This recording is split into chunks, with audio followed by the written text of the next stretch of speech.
Hello everyone and welcome to the Global Business Update on Business Banter with TA.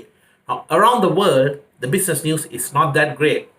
US has recorded the highest level of unemployment benefit claims in the history, with the claims reaching more than 6 million people. Now, that's apparently the highest ever that has claimed.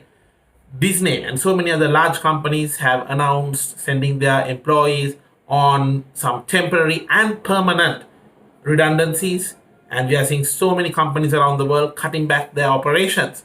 A recession is most probably the next biggest problem for the world economy.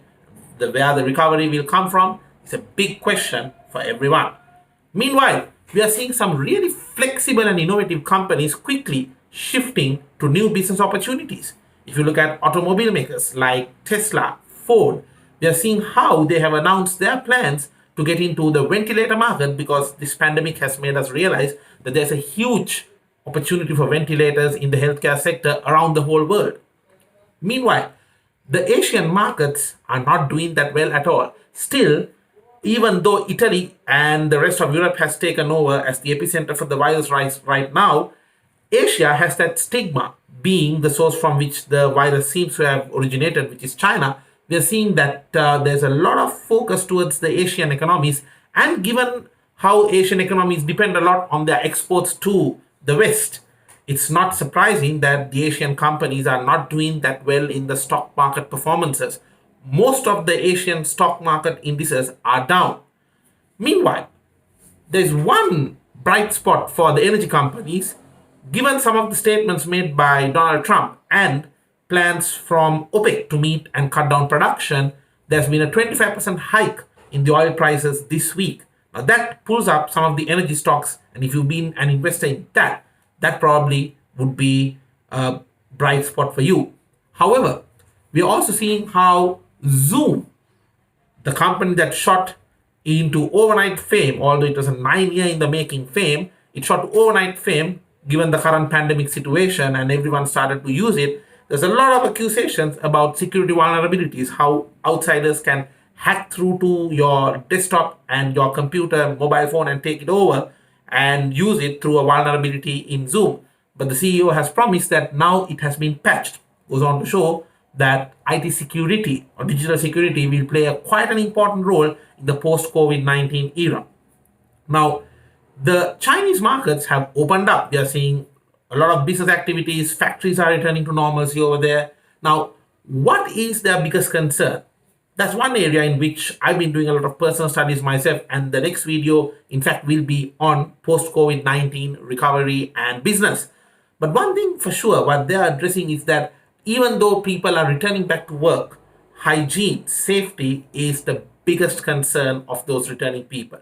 So a lot of businesses around the world are actually, in fact, in China, their biggest concern right now is how do we make sure we guarantee to our staff that the workplace is safe from COVID-19 and that the work staff, the employees are being looked after? How do we give them that assurance? Now, that seems to be the biggest concern for a lot of businesses right now.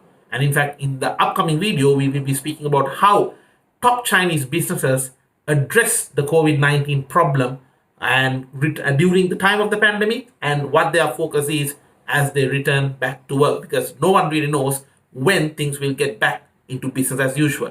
On a final note, I'd like to touch upon a question that a lot of people have been throwing at me, asking, Tarindu, is China and the Chinese companies using this pandemic situation for their advantage by buying over stocks in the US markets? Well, when the Chinese markets opened up for investment around mid-March, we saw a lot of foreign investors going and dumping their stocks back into China. So the Chinese businesses and companies got a great chance to buy some of those stocks which the foreign companies and investors had bought over at a much lesser price.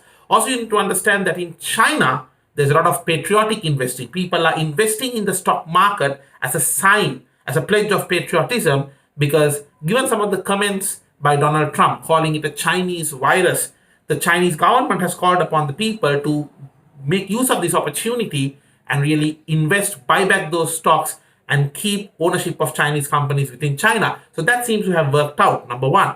Number two, the question whether are the Chinese going and actually buying over stocks in US? Well, the Chinese companies and investors have been having a significant ownership in a lot of American companies over the years, and they've been gradually building it up. Some of the iconic American businesses like the Starwood Hotels, Legends Movies, and AMC, the biggest movie theater company in USA, and the list goes on. These have always been owned by Chinese companies and Chinese investors.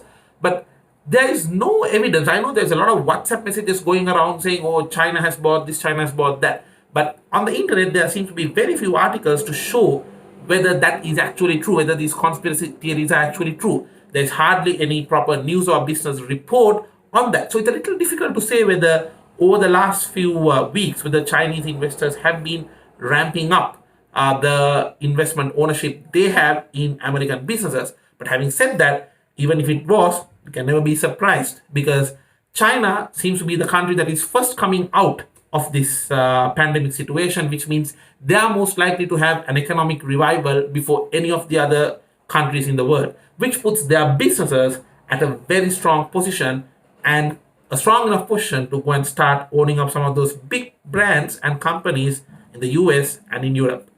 That's it for this week on Business Banter. It's been a little bit of a long update than usual, and I will see you really soon with the next episode where I'm talking about post COVID-19 business recovery lessons from China. Signing off for today, and stay safe, stay indoors.